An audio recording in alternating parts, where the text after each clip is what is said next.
kowa ya ga Nuhu Abdullahi ya san sana'ar da yake. Muna addu'a Allah ya sa masa albarka a cikin sana'arsa. Ya ubangijin mu Allah ya kare shi da duk wani shari da yake cikin sana'ar. Allah kuma ya ƙara ɗaukaka shi. Wannan ya nuna mana cewa sana'o'i irin wannan sana'o'i ne masu amfani domin suna iya amfanar da mutane. Kar mutum ya ga mutum yana sana'ar sai ringa shiga cikin sana'ar yana masa wani mummunan zato. Wannan ya nuna ma cewa sana'a ce mai muhimmanci, sana'a ce mai amfani, wanda kuma idan aka bi ta kowace sana'a da mutum yake ciki Allah zai iya sa shi aljanna. Muna masa fatan alheri, muna fatan Allah subhanahu wataala ya kalli ayyukan da zai yi a nan da kuma ayyukan da zai yi a nan gaba. Allah ya buɗa masa, Allah kuma ya kalli bayansa, ya kalli gabansa. Allah ya sa wannan aikin da ya zama shi da silar su shiga aljanna.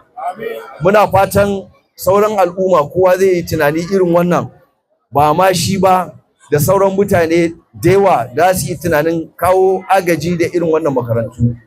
Waɗanda kuma suka bayi shawara su ma suka ce da Allah ya kamata ya zo ya wannan abin, Allah ya saka musu da alheri.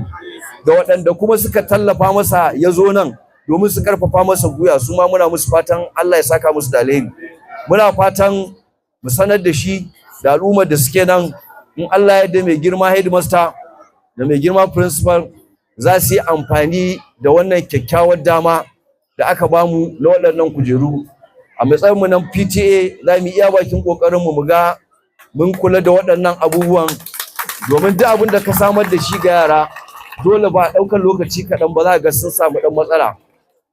To muna ba headmaster da principal umarni cewa duk lokacin da suka guda ɗaya ta samu problem su gaya mana, ko kuma banɗakin da aka yi kaga yana buƙatar kayan wanke-wanke da share-share a ciki, to PTA ta ɗauki nauyin duk wannan abin da kuma neman wanda zai ringa gyara wajen gaba ɗaya.